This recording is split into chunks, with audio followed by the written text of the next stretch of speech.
Hello friends, welcome to my YouTube channel. Myself Amit Sinha. दोस्तों, बहुत बहुत धन्यवाद आप लोगों का। आप लोगों ने जो अपना बहुमूल्य समय दिया है और आप लोगों के कारण जो है सो काफ़ी अच्छा रिस्पांस भी मिल रहा है। तो इसी तरह से दोस्तों जो है सो रिस्पांस बनाए रखना है और आगे जो है सो इस वीडियो को, इस चैनल को जो है सो काफ़ी जो है सो ऊँचाई तक ले जाना है।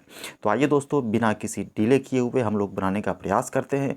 हम लोग देखेंगे, आज के सीरीज़ में देखेंगे कि किस तरह से क्वेश्चंस को इंग्लिश के क्वेश्चन को जब हम लोग एज ए सेट बनाते हैं तो किन किन बातों का ध्यान देते हैं। तो लेटेस्ट स्टार्ट बनाने का प्रयास करते हैं दोस्तों।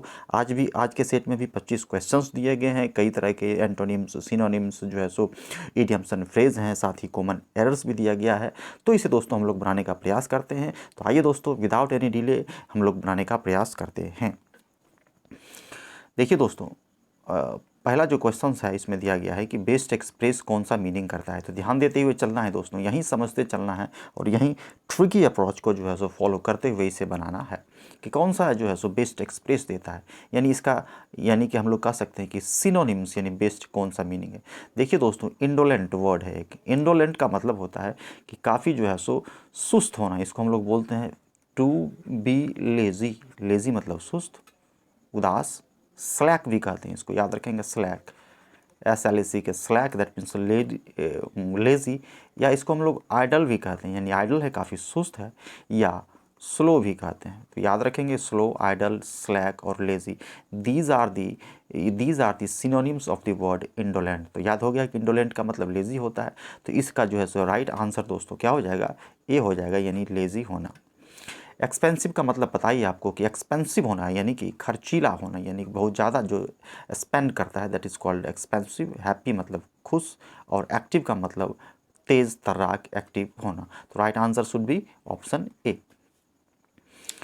Moving to the next question. अगला क्वेश्चन जो है सो दोस्तों कह रहा है कि इसमें जो है सो कौन सा जो है सो वर्ड जो है सो इसका सही जो है सो सीक्वेंस दे रहा है, किस संदर्भ में। तो हम लोग इसमें जो है सो एंटोनिम्स में देखेंगे कि इसका ठीक उल्टा जो है सो दोस्तों कौन सा है। देखिए, अगला जो वर्ड इसमें दिया गया है, कह रहा है कि इंसोलेंट वर्ड है। वर्ड का नाम है इंसोलेंट, INSOLENT, इंसोलेंट। इसमें हमको ठीक अपोजिट ढूंढना है। We have to find opposite in meaning. Insolent बड़ा अच्छा शब्द है। इंसोलेंट का मतलब होता है कि जो कि असभ्य होता है, यानी जो र्यूड होता है, बदमाश होता है, जिसके पास शिष्टाचार का अभाव होता है, यानी लैक ऑफ डिसिप्लिन जिसके पास है, उसको हम लोग इंसोलेंट कहते हैं। यानी इसको असभ्य भी कहते हैं, है ना। तो याद रखेंगे, इसको चिकी भी कहते हैं, CHEEKY, चिकी। या इम्पर्टिनेंट भी कहते हैं, IMPERTINENT, इम्पर्टिनेंट। तो याद रखेंगे, इम्पर्टिनेंट यानी कि इंसोलेंट है, र्यूड है, असभ्य है। चिकी भी कहते हैं इसको। तो इसका जो है सो ठीक उल्टा दोस्तों हो जाएगा सभ्य होना। तो याद रखेंगे, सभ्य का जो है सो कटियस मीनिंग है। कटियस का मतलब होता है सभ्य होना, यानी कि डिसिप्लिन में होना, यानी कि फुल्ली डिसिप्लिन में होना। इसको हम लोग कटियस कहते हैं। तो राइट आंसर ऑप्शन सी। एक शब्द है स्क्रप्लस। स्क्रप्लस का मतलब हो गया कि काफ़ी ऑनेस्ट है, यानी ईमानदार है। याद रखेंगे, स्क्रप्लस, ऑनेस्ट यानी ईमानदार। इमोलियंट बड़ा अच्छा शब्द है दोस्तों। इमोलियंट का मतलब होता है कि रिलीफ देने वाला, यानी इसको हम लोग कहते हैं कि राहत देने वाला। राहत देने वाला यानी कि to provide relief, instant relief देने वाला है। तो इमोलियंट। लेजी का मतलब सुस्त। तो राइट आंसर क्या हो जाएगा दोस्तों, कटियस। कटियस का मतलब काफ़ी कटियस उसके पास है, यानी कि वो काफ़ी सभ्य है। क्वेश्चन नंबर 3 में हम लोग देखने का प्रयास कर रहे हैं, कह रहा है कि कौन सा वर्ड करेक्टली एक्सपेल्ड किया गया, यानी कि किसका, कौन से वर्ड का मीनिंग जो है सो अप्रोप्रिएटली लिखा गया है। तो राइट आंसर दोस्तों इसका हो जाएगा ए नंबर में, बेनिफिशियरी, BENEFICIARY। बेनिफिशियरी का मतलब होता है कि इसको बोलते हैं लाभार्थी, यानी लाभ लेने वाले। इसका मीनिंग होता है लाभार्थी, यानी लाभ लेने वाले। Moving to the next question. अगले क्वेश्चन की ओर हम लोग मुड़ते हैं। तो इसमें जो है सो हम लोगों को क्या करना है कि फाइंड आउट करना है कि कौन सा एरर इसमें से दोस्तों है।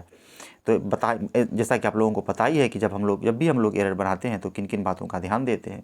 कुछ नहीं, सबसे इम्पॉर्टेंट टेंस है, और चेन बनाते हैं कि कौन सा शब्द का चेन कहाँ तक जाता है, मीनिंग क्या होता है, और सिंगुलर प्लूरल को अवश्य ध्यान देते हैं। तो आइए दोस्तों, विदाउट एनी डिले हम लोग बनाने का प्रयास करते हैं। देखिए, हैड पहले लगा दिया, इंट्रोगेटिव सेंटेंस है। अब क्या कह रहा है कि हैड आई बिन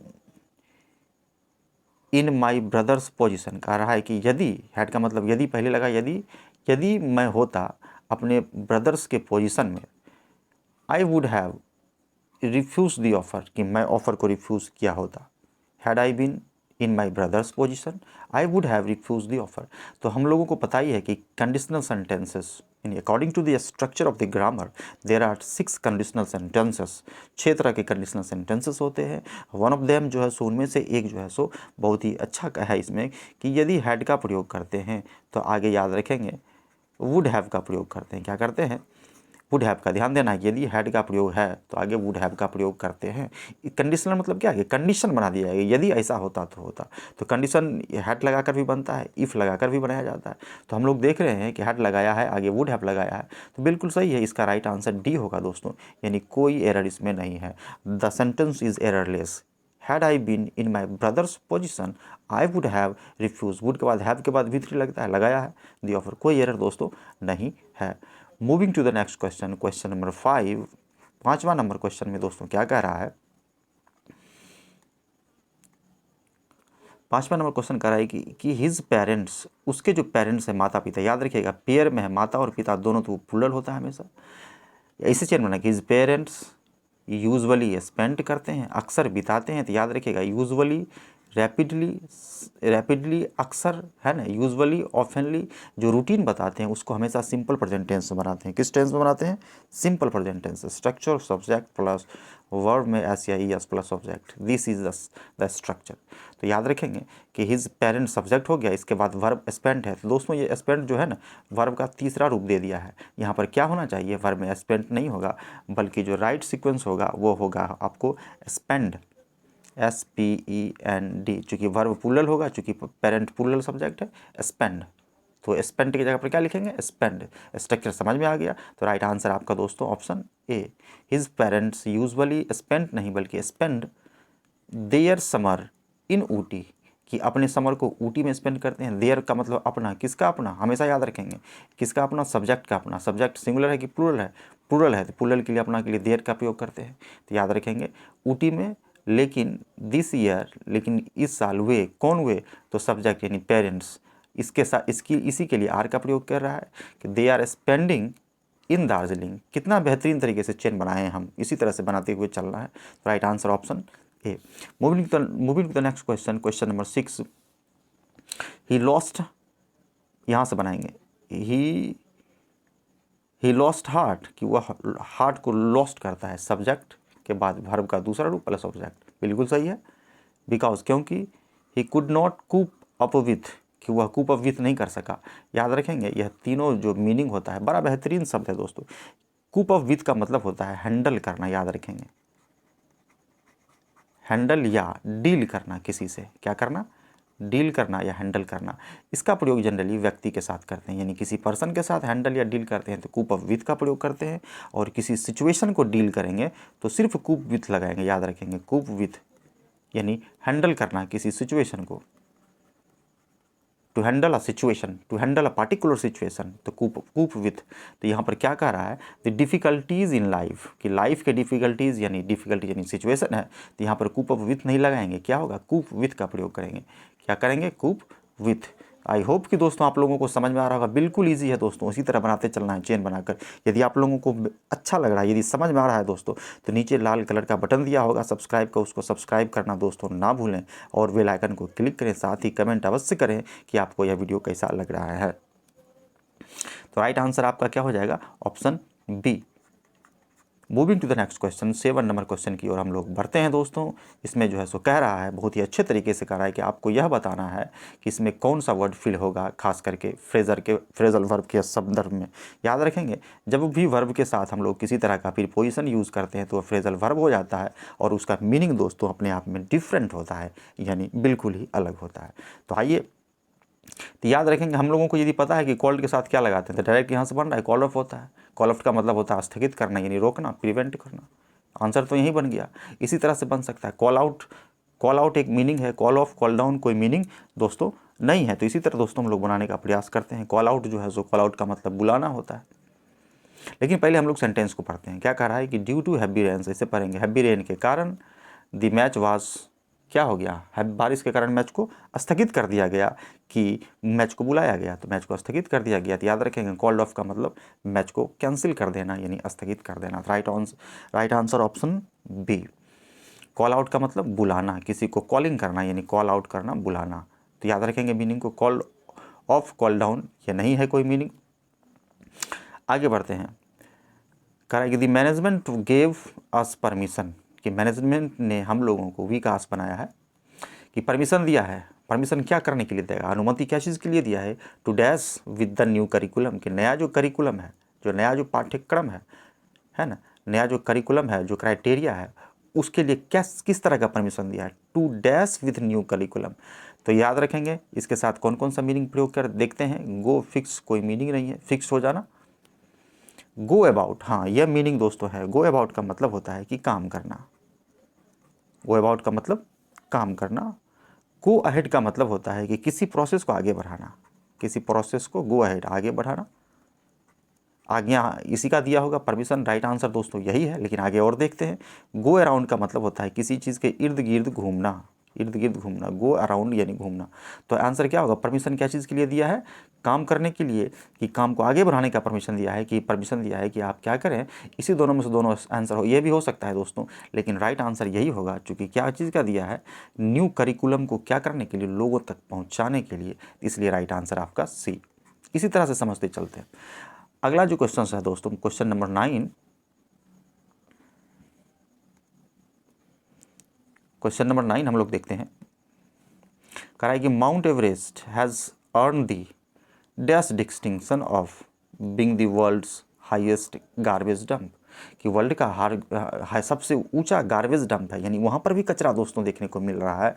उस संदर्भ में माउंट एवरेस्ट ने जो है सो बहुत ज़्यादा ख्याति अर्जित कर लिया है, यानी माउंट एवरेस्ट पर भी दोस्तों जो है सो बहुत ज़्यादा कचरा देखा गया है। एक शब्द होता है दोस्तों, याद रखेंगे कि इसमें जो है सो इस तरह का शब्द हम लोग याद करेंगे कि earn the dash distinction, the dubious distinction, याद रखेंगे। तीनों दोनों एक शब्द है, इसमें लगाएंगे DUBIOUS, ड्यूबियस डिस्टिंक्शन, दोनों एक शब्द है। इसका मतलब होता है कि गलत जो है सो कारण से, यानी किसी कह सकते हैं कि गलत कारण से, यानी wrong reason, wrong reason. Mount Everest has earn the dubious distinction, दोनों एक शब्द है, साथ साथ प्रयोग होता है, तो याद ही कर लेना है इसको, है ना। जैसे कि एब्जेक्ट पॉवर्टी, अत्यंत गरीबी, है ना, हैवी रेन, डायर कंडीशन। तो यह सब दोस्तों पेयर में चलने वाला वर्ड है, इसी तरह का याद रखेंगे। डूबियस डिस्टिंक्शंस, है ना, रॉन्ग रीजन होना। तो डायरेक्ट आंसर आपका ऑप्शन सी हो जाएगा। मार्क का मतलब मार्क करना, डिसगस्टिंग का मतलब अरुचिकर यानी अनइंटरेस्टेड, जो इंटरेस्टेड नहीं है, और डिसमल का मतलब निराशा या हताशा, याद रखेंगे। डिसमल का मतलब निराशा या हताशा, और डिसगस्टिंग का मतलब अनइंटरेस्टिंग यानी अरुचिकर। आगे बढ़ते हैं, moving to the next question, question number 10। As usual की तरह इस बार भी दोस्तों जो है सो इसमें जो है सो पूछा गया है उसी तरह का फ्रेज, इडियम्स एंड फ्रेज है कि क्या मीनिंग होता है। ध्यान से दोस्तों यही याद करते चलेंगे, विदाउट यानी फुल कंसंट्रेशन बनाना है दोस्तों। As draft as a brush, as draft as a brush, बड़ा अच्छा शब्द है दोस्तों। As draft as a brush, इसका मतलब होता है कि एक दीवानगी होना, इसको बोलते हैं दीवानगी, क्रेजीनेस, क्रेजीनेस, या इसको हम लोग जो है सो पागलपन भी कहते हैं, यानी सिलीपन भी कहते हैं, मूर्खता भी, सिलीपन होना यानी सिलीपन होना। तो याद रखेंगे क्या होगा, एक्सट्रीमली सिली, एक्सट्रीमली मतलब पूरी तरीके से, कोई चीज़ उसमें और ज़्यादा हो जाता है तो उसमें एक्सट्रीमली का यूज़ करते हैं। कितना, तो पूर्णतः जो है सो मूर्खतापूर्वक है, यानी एक्सट्रीमली सिली। तो राइट आंसर ऑप्शन ए। आगे देखते हैं बी नंबर में क्या कह रहा है। आर्टिस्टिकली इनक्लाइंड, यानी कि काफ़ी कलात्मक रूप से बढ़ा हुआ, इनक्लाइन मतलब बढ़ा हुआ, डिक्लाइन का मतलब गिरा हुआ।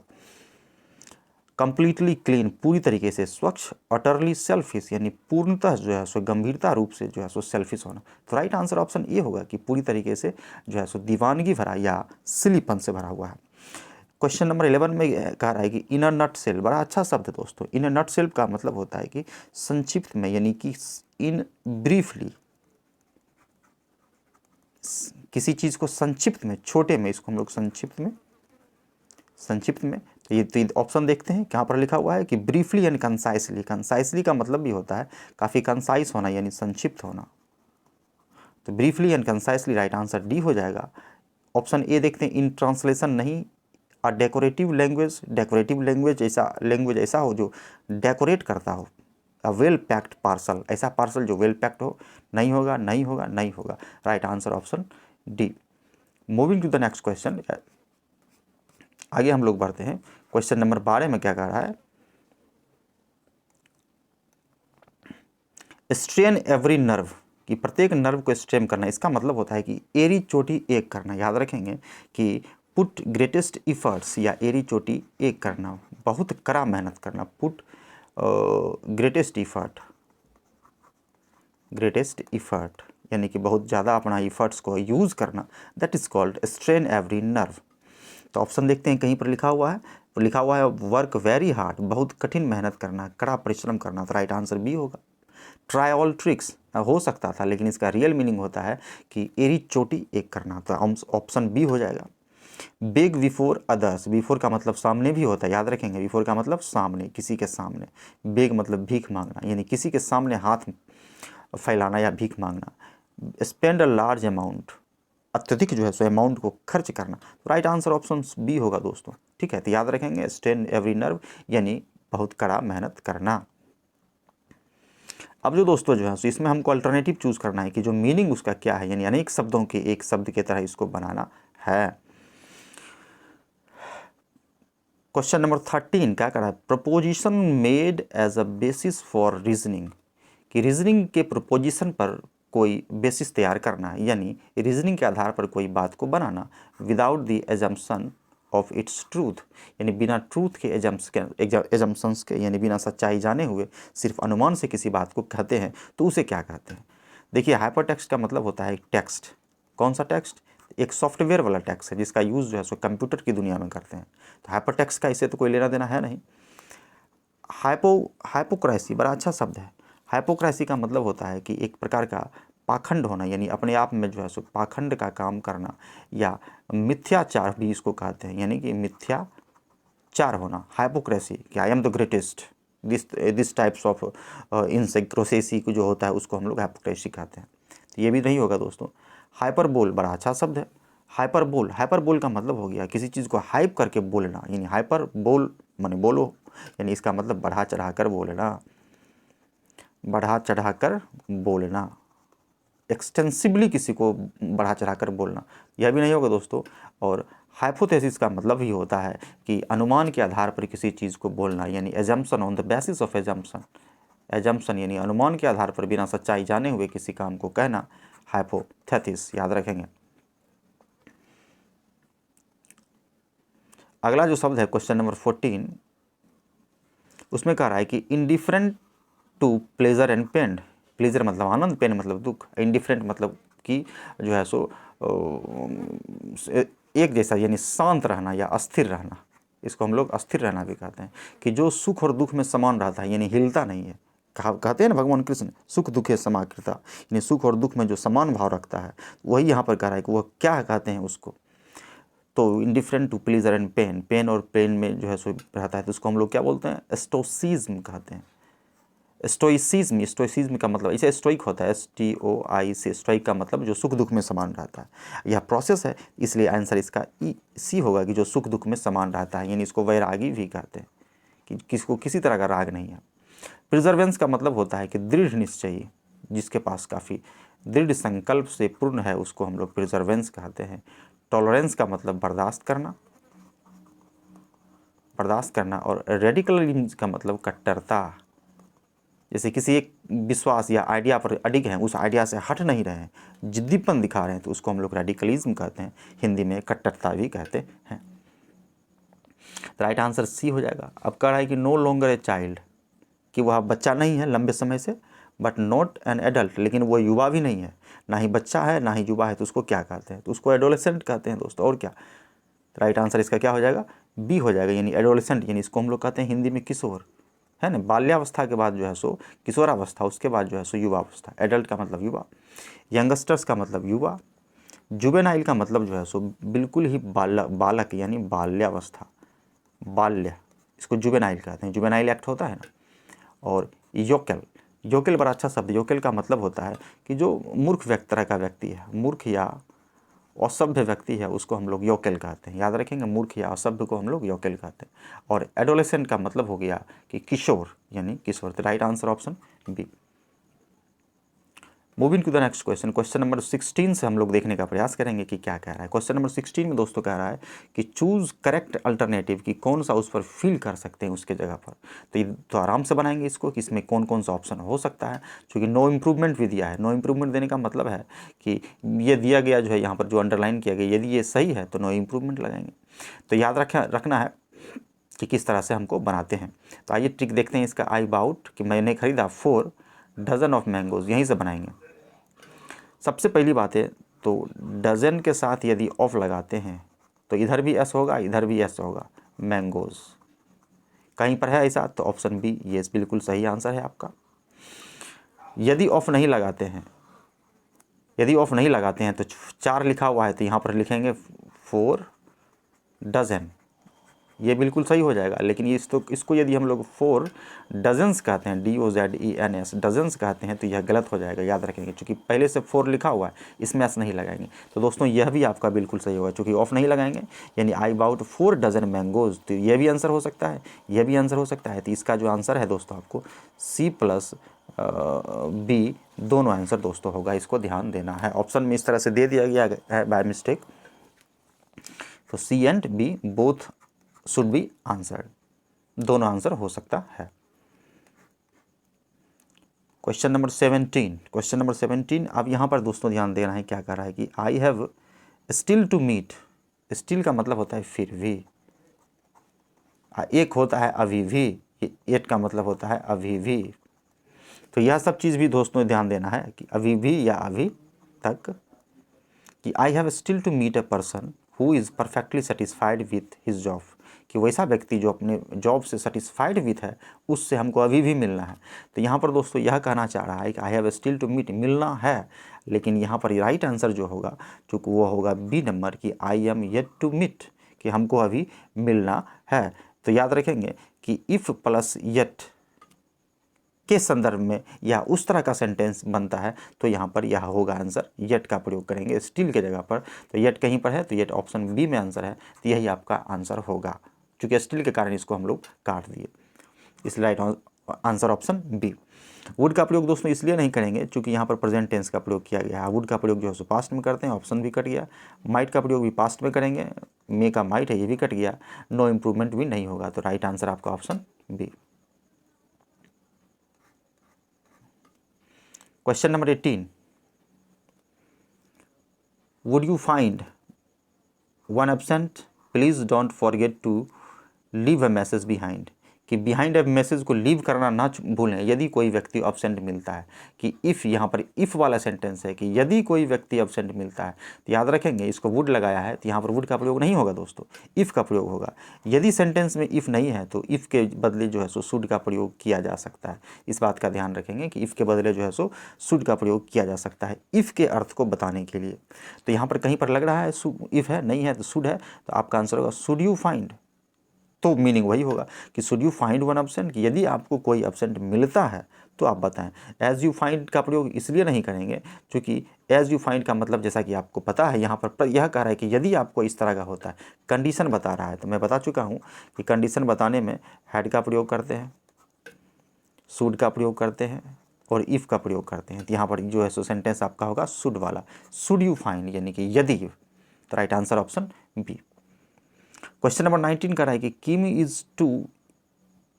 Is too impatient with tolerating any delay, कि किसी तरह का डिले हो जाए तो उसको बर्दाश्त करने के लिए उसके पास धैर्य नहीं है, यानी वह इम्पेशेंट है। कौन? तो किम।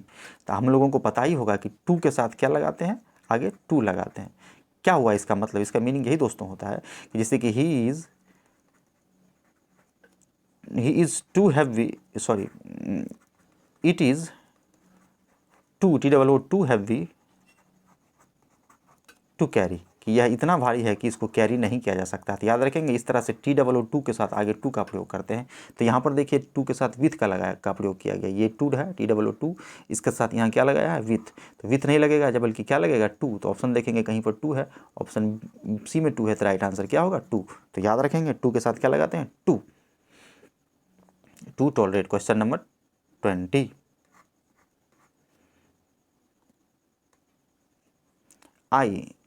आई पर्पसली डिड दैट, मैं पर्पस के साथ did that with a view to offer her. बड़ा अच्छा शब्द है। तो याद रखेंगे कि विथ अ व्यू टू का मतलब क्या होता है दोस्तों। विथ अ व्यू टू एक शब्द है, जिसे याद रखिएगा कि विथ अ व्यू टू ये वर्ब का रूल है दोस्तों। इसके बाद जो है सो V4 का प्रयोग करते हैं। V4 वर्ब का चौथा रूप प्रयोग करते हैं। जैसे कुछ शब्द होते हैं जैसे addicted to, offer to, in a view to, with a view to, with a view to, इस सब के साथ जो है सो V4 का प्रयोग करते हैं, है ना। तो उसी तरह से यहाँ पर जो है सो V4 का प्रयोग किया जाएगा। I with a view to, offend की जगह ऑफेंडिंग होगा, व्यू टू ऑफेंडिंग। ऐसा नहीं समझना है टू का प्रयोग इसके साथ किया जाता है। तो कुछ शब्द ऐसे हैं जिसको कि हम लोगों को याद करना है। विथ अ व्यू टू के साथ क्या लगाते हैं V4। देखिए कहीं पर ऑफेंडिंग है, with a view to offending her. Right answer क्या होगा option C, with a view to offending her. आगे बढ़ते हैं दोस्तों।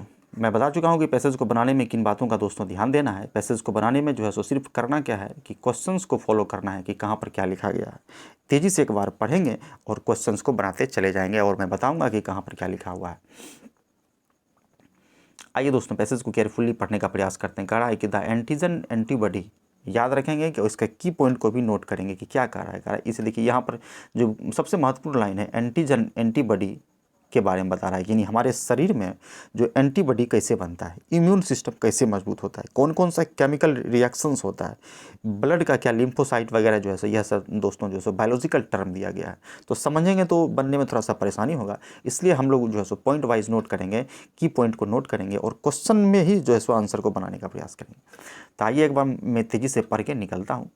The antigen antibody immunological reaction is used to be regarded as typical of immunological response. Antibodies are proteins। ध्यान ये सब भी क्वेश्चन पूछा जा सकता है कि एंटीबॉडीज़ जो है सो वो प्रोटीन है, सिंथेसाइज होता है बाय स्पेशलाइज सेल के द्वारा जिसको कि हम लोग प्लाज्मा सेल कहते हैं, which are form by lymphocyte जिसको लिम्फोसाइट के द्वारा बनाया जाता है, cell from the lymph system के माध्यम से। When an antigen, a substance foreign to an organism body, comes in contact with lymphocyte, two important manifestation of antigen antibody immunity are lysis, the rapid physical rupture of antigen cells and the liberation of their content into the surrounding medium, and phagocytosis, a process in which anti-aging particles are engulfed by a very often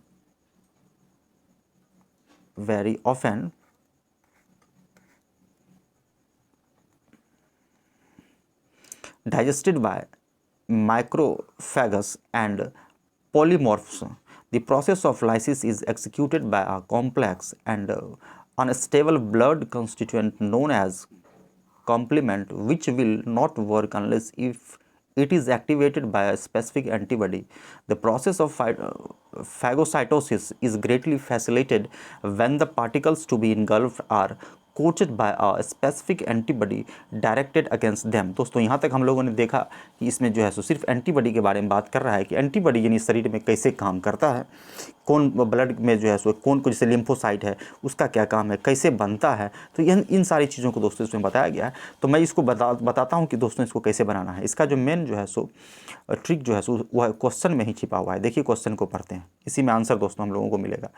question दोस्तों यहाँ कह रहा है कि one of the two important manifestation of antigenic body immunity is lysis while other is क्या है। कह रहा है कि दो महत्वपूर्ण मैनिफेस्टेशन एंटी एजिंग का है, उनमें एक लाइसिस है, दूसरा क्या है।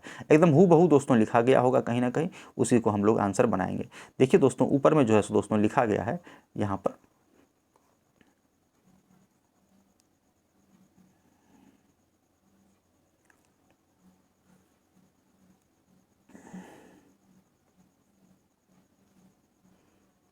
देखिए यहाँ पर लिखा गया है कि टू इम्पॉर्टेंट, कि दो महत्वपूर्ण जो है सो मैनिफेस्टेशन है ना, दो महत्वपूर्ण मैनिफेस्टेशन ऑफ एंटीजन का है, एंटीबॉडी का है, इम्यूनिटी का है। एक लाइसिस है और दूसरा क्या है, the rapid physical rupture of anti aging cells and the liberation of their contents into the surrounding medium and phagocytosis. यह सब चीज़ है प्रोसेस जिसमें जो है सो एंटी एजिंग पार्टिकल्स जो है सो आगे की ओर बढ़ता है। तो दोस्तों यहीं पर आपका 1 नंबर का आंसर है। तो ऐसा ही कहीं कुछ लिखा गया है तो हम लोग ऑप्शन में देखते हैं, यदि वैसा है तो वही दोस्तों हमारा आंसर है। देखिए ऑप्शन में जो है सो कह रहा है, ऑप्शन ए में है कि क्या लिम्फोसाइट है, कि प्लाज्मा है, कि एंटीजेनिक सेल है, कि फैगोसाइटोसिस है। तो लिखा हुआ है दोस्तों, वहीं पर हम लोग देख रहे हैं कि जहाँ पर मैं बता चुका हूँ वहीं पर जो है सो फैगोसाइटोसिस का चर्चा किया गया है। तो राइट आंसर जो है सो आप देख सकते हैं यहाँ पर जो है सो फैगोसाइटोसिस का चर्चा किया गया है, ये देखें। तो यही दोस्तों इसका राइट आंसर है कि फैगोसाइटोसिस है। राइट आंसर आपका क्या होगा, फैगोसाइटोसिस, यानी option D. Question number 22, what are the antibodies, की एंटीबॉडी क्या है। ऑप्शन में देखेंगे ऊपर में ही लिखा गया है कि एंटीबॉडीज़ जो है सो प्रोटीन है, मैं पहले बताया हूँ। आइए हम लोग देखते हैं कि क्या है एंटीबॉडी। ऊपर में दोस्तों जो है सो एंटीबॉडी के बारे में लिखा गया है।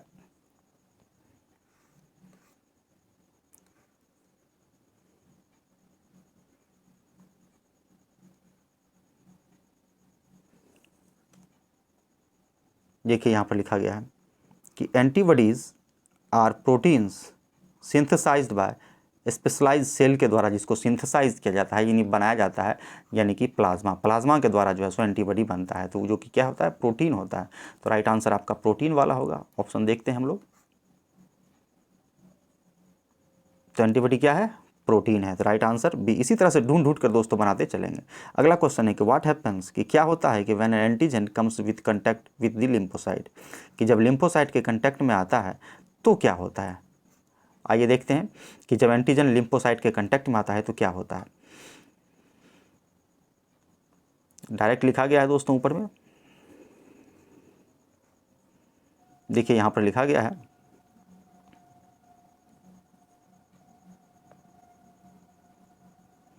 कि antibodies are protein synthesized species and called plasma which are formed by lymphocytes. Lymphocytes के द्वारा बनाया जाता है कि when antigen a substance foreign to an organism body comes to a contact with lymphocytes, कि जब लिम्फोसाइट के कांटेक्ट में आता है। तो बस यहीं पर दोस्तों हम लोगों का आंसर छिपा हुआ है। तो आइए दोस्तों ऑप्शन में जो है सो देख कर बनाते हैं कि क्या आंसर होगा। तो आगे देखते हैं क्वेश्चन नंबर 23 में इसका आंसर जो है सो क्या होगा। इसका जो राइट आंसर होगा वह क्या होगा, ऑप्शन बी होगा, कि प्लाज्मा जो है सो बनता है। लिखा गया ही है वहाँ पर दोस्तों कि प्लाज्मा बनता है। 23 का बी, कि प्लाज्मा सेल्स आर फॉर्म, कि प्लाज्मा सेल जो है सो बनता है। देखते हैं फिर से क्या वहाँ पर जो है सो कह रहा है।